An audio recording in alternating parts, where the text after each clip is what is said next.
Hello दोस्तों, नमस्कार। मेरे यूट्यूब चैनल पे आपका बहुत स्वागत है। आज जो चीज़ हम आपसे डिस्कशन करेंगे और जिस चीज़ के बारे में हम आपसे वार्तालाप करेंगे वो है एक बोन की स्ट्रक्चर। मैं आपको बहुत इजी वे में एक बोन की स्ट्रक्चर बताता हूँ।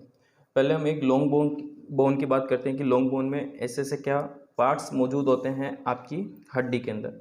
तो ये जो आप ब्लू कलर का देख रहे हैं, ये दोनों तरफ क्या होता है, एक आर्टिकुलर कार्टिलेज होते हैं। वैसे अगर बोन फॉर्मेशन, अगर इसकी बोन की किस तरह से बनती है, अगर बोन फॉर्मेशन की बात की जाए तो बोन दो तरह से फॉर्मेशन होती है। एक तो मेम्ब्रेनस फॉर्मेशन होती है, कार्टिलेज फॉर्मेशन होती है। जो स्कल की बोन होती है, फेशियल बोन होती है, वो सारी मेम्ब्रेनस ऑसिफिकेशंस होती है।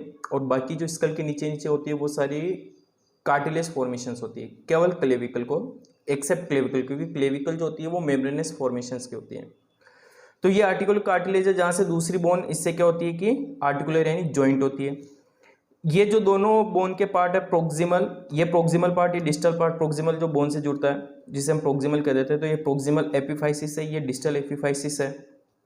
ठीक है ना, मतलब एंड ऑफ द बोन होता है। जो मेजर वाला पोर्शन है ये पोर्शन डाइफाइसिस कहलाता है दोस्तों। और जो एपिफाइसिस और डाइफाइसिस जहाँ से जुड़ते हैं वो आपका मेटाफाइसिस कहलाता है, जहाँ से आपकी बोन ग्रोथ होती है। एक्चुअली देखा जाता है कि जो आर्टिकुलर कार्टिलेज है, एक लाइन ऑफ कार्टिलेज यहाँ पे भी होती है, जहाँ पे ये एपिफाइसिस और डाइफाइसिस जुड़ते हैं। ये कार्टिलेज की यहाँ पे भी रिंग होती है।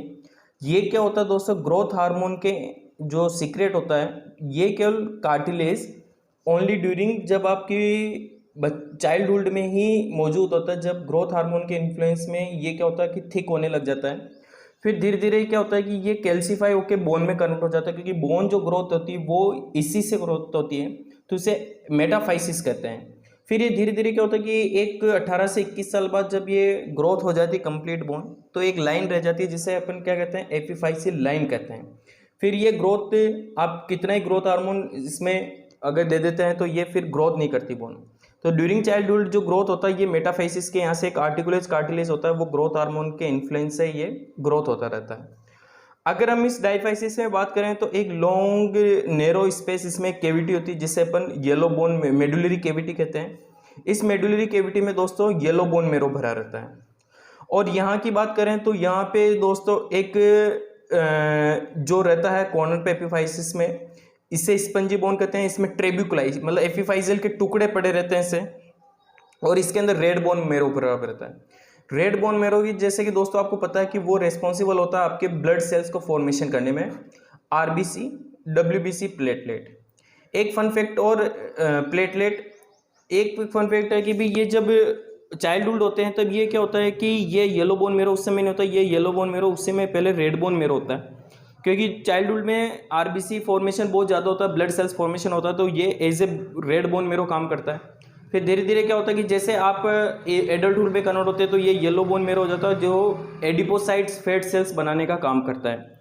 एडिपोसाइट सेल्स इससे रिजर्व रहती है, एडिपोसाइट में सेल बनाने का काम करता है, फैट सेल जिसे बोलते हैं। पर ड्यूरिंग ट्रोमा, जब एक्सीडेंट हो जाता है तब बॉडी के अंदर अगर ब्लड सेल्स एनीमिया जब हो जाता है इंजरी होने के कारण, तब ये येलो बोन मेरो अपने फंक्शंस को रेड बोन मेरो में कन्वर्ट करने लगता है, और ये yellow bone marrow as a function करता है रेड बोन मेरो पर जब ड्यूरिंग ट्रोमा के अंदर। ठीक है, तो ये दोस्तों हो गया डाइफाइसिस, ये हो गया लॉन्ग शाफ्ट हो गया डाइफाइसिस, कॉर्नर हो गया इसके एपिफाइसिस, और इसके बीच में मेटाफाइसिस प्लेट होती है जहाँ से आपकी ग्रोथ हार्मोन का इन्फ्लुएंस होता है और बोन यहाँ से ग्रोथ करती है। और फिर 18 से 21 साल बाद ये क्या हो जाती है, एक लाइन में कन्वर्ट हो जाती है, मतलब कोई भी ग्रोथ हार्मोन इन्फ्लुएंस इससे ग्रोथ नहीं करा सकता, क्या एपिफाइसिल लाइन रह जाती है। तो ये एक नॉर्मल स्ट्रक्चर है कि ये आपकी एक बोन इस तरह से दिखते हैं। और ये जो बोन की कवरिंग होती है, आउटर कवरिंग, इसे हम पेरियोस्टियम कहते हैं। पेरियोस्टियम केवल बोन की आउटर कवरिंग होती है जो कि कार्टिलेज को कवर नहीं करती, बाकी पूरी बोन की कवरिंग को पेरियोस्टियम कवर करती है। अंदर की तरफ मेडुलरी कैविटी में अंदर होती है जो कि एक एंडोस्टियम होती है। बाकी ये जो पूरा आप देख रहे हैं ना, ये पूरा कैल्सीफाई मटेरियल होता है, जो कि कैल्शियम फॉस्फेट का पूरा कैल्सीफाई मटेरियल होता है। अगर इस बोन को यहाँ से सेक्शन देखें, अगर इसको सामने से देखेंगे तो बोन के अंदर इस तरह से कुछ आपको स्ट्रक्चर नजर आते हैं। ये एक बोन का एक क्रॉस सेक्शन मैंने लिया हुआ है, आप देख रहे हैं दोस्तों। इसके अंदर कुछ इस तरह की आपको ये सेल्स, ये जैसे कि अंदर की बोन मेरो, आपका ये बोन मेरो की कवरिंग एंडोस्टियम होती है, ये आपकी पेरोस्टियम होती है। इस बोन में एक रिंग लाइक स्ट्रक्चर प्रेजेंट होती है जिसे अपन हेवेट्सिन कैनाल कहते हैं। हेविडसन सिस्टम कहते हैं। ये हेविडसन सिस्टम का दूसरा नाम आप ले सकते हो दोस्तों, ओस्टियन भी कह सकते हैं। ये ओस्टियन, जैसे आपने पेड़ देखे होंगे, पेड़ की जो शाखाएं होती है उसमें एक गोल गोल इससे स्ट्रक्चर होते हैं दोस्तों, इस तरह से। ये इस तरह से इसके एक्चुअली यहाँ पे जो ये कवरिंग होती है, ये जो बोन होती है कॉम्पैक्ट बोन होती है। कॉम्पैक्ट बोन यानी आप इसे कह सकते हैं एक तरह से हार्ड बोन होती है, पर इसके जो लॉन्ग बोन में जो स्पंजी बोन होती है वो एपिफाइसिस में होती है। तो यहाँ पे जो होती है ये एक सॉफ्ट होती है, ट्रेबिकुलाई होती है, क्योंकि इसमें एपिफाइसियल के अंदर इसकी संरचना में बहुत सारे मतलब स्पंज लाइक होता है। जो आपने स्पंज देखा उसमें छेद होते हैं, इसी तरह से यहाँ पे इस स्पंज में ट्रेबिकुलाई प्रेजेंट होते हैं, इसी कारण से ट्रेबिकुलाई बोन भी बोल सकते हैं, कैंसिलस बोन। इसमें रेड बोन मेरो बनता है, पर यहाँ पे जो बोन होती है वो कॉम्पैक्ट बोन होती है, हार्ड होती है, इसको प्रोटेक्शन प्रोवाइड, स्ट्रेंथ प्रोवाइड करती है। पर जब इसको देखते हैं तो इसमें ये नजर आता है कि आपको एक, आप ये जैसे देखते हैं ना, इसमें एक सिस्टम इस तरह से नजर आता है, हेविडसन कैनाल, जिसे आप ओस्टियन भी कह सकते हैं, ठीक है। तो ये रिंग जैसे आप पेड़ में देखते हैं ना, वैसे आपको क्या होती है कि ओस्टियन नजर आता है इसके अंदर। अगर आप अंदर की तरफ देख रहे हो तो ये येलो बोन मेरो है, और बाहर की तरफ आपका एंडोस्टियम इसकी कवरिंग है, साथ में ये आपकी ये ओस्टियन है। अब इस ओस्टियन को अगर हम देखते हैं तो इसकी संरचना आपको, एक ओस्टियन की अगर आप संरचना देखते हैं तो आपको इस तरह की संरचना दिखाई देगी कि इस ओस्टियन के बीच में क्या होता है कि हेविडसन कैनाल होती है, जहां से ब्लड आर्टरी और वेन आती है, जो उसको न्यूट्रिएंट लेके आती है। अब आप देख रहे हो कि जहां पे ब्लड आर्टरी न्यूट्रिएंट है, तो वहां की जो बोन फॉर्मेशन सेल्स है ओस्टियोसाइट, वो उसके नजदीक ही होगी। तो ये जो ओस्टियोसाइट्स होती है ये एक स्पेस में पड़ी रहती है, इस स्पेस को, इसके बीच में एक ओस्टियोसाइट, इसे अपन लेक्यूना कहते हैं।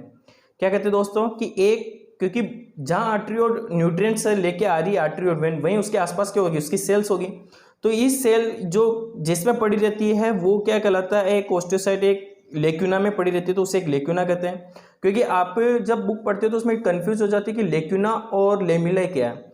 तो ये जो ओस्टियोसाइट है, जब ये सेल मैट्रिक्स सीक्रेट करती है तो वो क्या होता है कि एक लेमिला कहलाता है। लेमिला एक्चुअली एक कैल्सीफाई आप कह सकते हैं मैट्रिक्स है, ठीक है। और ये ओस्टियोसाइट आपस में एक रिंग स्ट्रक्चर द्वारा जुड़े होते हैं, इसे अपन कैनलिकुलाई कहते हैं। कैनलिकुलाई यानी सभी ओस्टियोसाइट आपस में एक जुड़ी हुई एक रिंग स्ट्रक्चर है, इसे अपन कैनलिकुलाई कहेंगे। इस ओस्टियोसाइट एक जिसमें पड़ी हुई उसे अपन लेक्यूना कहेंगे, ठीक है।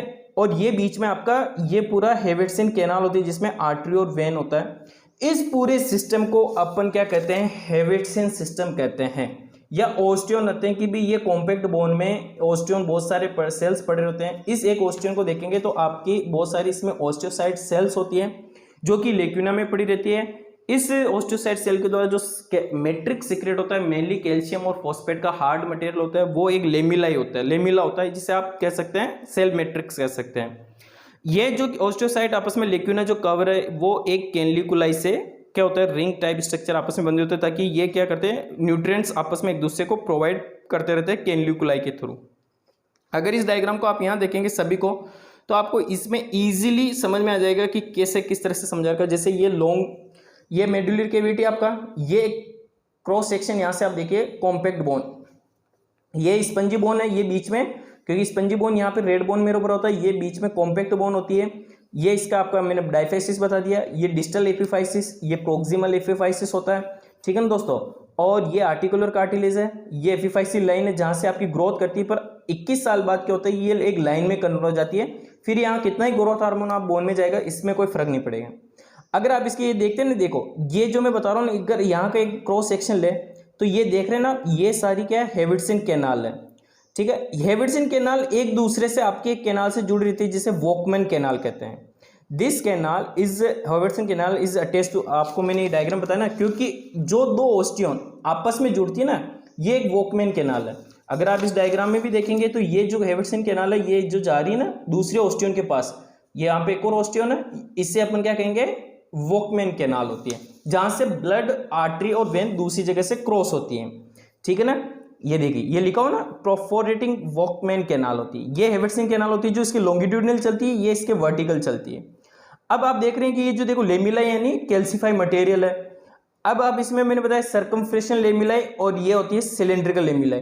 ये पेरियोस्टेम आउटर कवरिंग हो गई। ये सेंट्रल हेविडसन कैनाल जो कि मैंने बता दी, ये आपकी वॉकमैन कैनाल हो गई।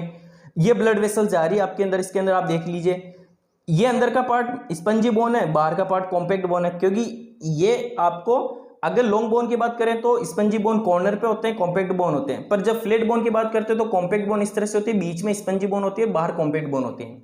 तो इस तरह से बता रखा है। अगर फिर इसका एक पर्टिकुलर आप ओस्टियोन का, जैसे कि मैंने बताया ना, एक ओस्टियोन का आप लेते हैं तो ये देख लीजिए, ये लेक्यूना के अंदर एक ओस्टियोसाइट सेल रखी हुई है। ये ओस्टियोसाइट सेल आपस में कैनलिकुलाई के द्वारा जुड़ी होती है और इसके बीच में जो मैट्रिक्स होता है वो लेमिला ही होता है, जैसे कि मैंने बता दिया। ये कैनलिकुलाई होती है और ये लेक्यूना होता है, जिसके अंदर क्या होता है, एक स्पेस होता है जिसके अंदर एक ओस्टियोसाइट सेल पड़ी होती है, और ये बीच में क्या आपकी सेंट्रल एविशन कैनाल होती है, जो कि इसमें ब्लड वेसल्स आर्टरी जाती है और ये ओस्टियोसाइट्स क्या करती है कि बोन फॉर्मेशन करती है। तो आपको दोस्तों समझ में आ गया होगा कि मैं एक बार वापस रिवीजन कर देता हूँ कि पूरी बोन किस तरह से आप इजीली समझ सकते हो हेविटसन कैनाल। ये आपका क्या हो गया दोस्तों, डायफाइसिस, एपीफाइसिस, डायफाइसिस एपीफाइसिस के बीच में मेटाफाइसिस, जहां से बोन ग्रोथ होती है, एक आर्टिकुलर कार्टिलेज की रिंग होती है। ड्यूरिंग ग्रोथ हार्मोन ये इन्फ्लुएंस हो के ग्रोथ हो जाती है, पर 21 साल बाद ये एक लाइन में कन्वर्ट हो जाती है, इसमें ग्रोथ हार्मोन को कोई इफेक्ट नहीं हो पाता है। लॉन्ग बोन में स्पंजी दोनों तरफ होते हैं, बीच में कॉम्पैक्ट बोन होता है, पर फ्लैट बोन कोई होगी तो ऊपर कॉम्पैक्ट, बीच में स्पंजी हो जाता है, फिर बाद में कॉम्पैक्ट हो जाता है। अगर हम जो स्पंजी बोन की बात करें तो इसमें ट्रेबिकुलाई होते हैं। इसमें क्या प्रेजेंट होता है, रेड बोन मेरो प्रेजेंट होता है, जो क्या काम करता है, आरबीसी, डब्ल्यूबीसी और प्लेटलेट बनाने का काम करता है, जिसे आप क्या कहते हैं, एक तरह से ब्लड सेल्स का कहते हैं कि भी ये ब्लड सेल्स बना रही है। दूसरी जो कॉम्पैक्ट बोन होती है वो क्या करती है कि इससे हम कॉम्पैक्ट बोन एक हार्ड प्रोवाइड स्ट्रेंथ प्रोवाइड करती है, जिसमें हेविटसन सिस्टम प्रेजेंट होता है, जिसे अपन ओस्टियोन भी कह सकते हैं, जो कि एक सिलिंड्रिकल स्ट्रक्चर होती है, consist of concentrating layer of bone tissue. मतलब इसमें बहुत सारी घुमावदार हिस्से में स्ट्रक्चर होती है, जिसको मैं अभी बताता हूं, ठीक है ना। स्पंजी बोन को हम कैंसिलस बोन कह सकते हैं, इसको हम ट्रेबिकुलाई बोन कह सकते हैं, कैंसिलस बोन सकते हैं, ये कॉम्पैक्ट बोन होते हैं। अब मैं इसको यहां से काट के अगर आपको दिखाऊं तो इस तरह की पेड़ की शाखा देखिए ना। अब देखिए ये आउटर कवरिंग क्या हो गई, पेरियोस्टियम, ये आपकी ओस्टियोन, ओस्टियन कह सकते हैं या हेविटसन सिस्टम कह सकते हैं। ये ओस्टियम, ये बीच में आपका एंडोस्टियम, ये मेडुलरी कैविटी, येलो बोन मेरो या रेड बोन मेरो हो सकता है, ठीक है। अगर एक ओस्टियन का अगर आप डीप इसका भी अगर इंटरनल स्ट्रक्चर देखेंगे तो आपको कुछ इस तरह से आपकी रिंग स्ट्रक्चर दिखती है। अब इसमें ये हेविटसन कैनाल आर्टरी और वेन आ रही है, तो ऑब्वियसली इसके पास सेल प्रेजेंट होती है, तो ये एक लेक्यूना स्पेस होता है जिसके अंदर ओस्टियोसाइट सेल पड़ी रहती है, ठीक है। ये क्या करती है कि सेल मैट्रिक्स सिक्रेट करती है, जिसको लेमिला कहते हैं, और ये ओस्टियोसाइट आपस में न्यूट्रिशन, जो एक ओस्टियोसाइट दूसरे ओस्टियोसाइट को ओस्टियोन के अंदर ही, न कि ओस्टियोन टू ओस्टियोन, ओस्टियोन के अंदर ही ओस्टियोसाइट जो न्यूट्रिशन प्रोवाइड करती है वो कैनलिकुलाई के द्वारा जाता है, पर एक ओस्टियोन से दूसरे ओस्टियोन में जाता है वो वॉकमैन कैनाल के द्वारा जाता है। अंडरस्टैंड, इसको भी आप समझ सकते हैं। देखो ये एक ओस्टियोन है, ये दूसरा ओस्टियोन है, इस ओस्टियोन से उस ओस्टियोन किसके द्वारा जा रहा है, देखो एक ओस्टियोन दूसरा ओस्टियोन, जो कि किसके द्वारा जा रहा है, वॉकमैन कैनाल के द्वारा जा रहा है। इसका एक ओस्टियोन का अगर आप डी देखेंगे तो ये जो मैंने बताया वो स्ट्रक्चर हो गए। तो दोस्तों आई थिंक आपको पूरा बोन का स्ट्रक्चर, बोन की कंपोजिशन तो ऑर्गेनिक और इनऑर्गेनिक वो हम दूसरे वीडियो में कर लेंगे, पर बोन स्ट्रक्चर, बोन की anatomy, compact bone, spongy bone जिसे हम ट्रेबिकुलाई बोन कह सकते हैं, पेरियोस्टियम क्या है, एंडोस्टियम क्या है, लेमिला क्या है, लेक्यूना क्या है, ये मैंने आपको टर्मिनोलॉजी क्लियर कर दी। अगर वीडियो पसंद आए तो इसे लाइक कीजिए और चैनल को सब्सक्राइब कीजिए, जिससे मुझे बहुत मोटिवेशन मिलता है दोस्तों। Thank you so much.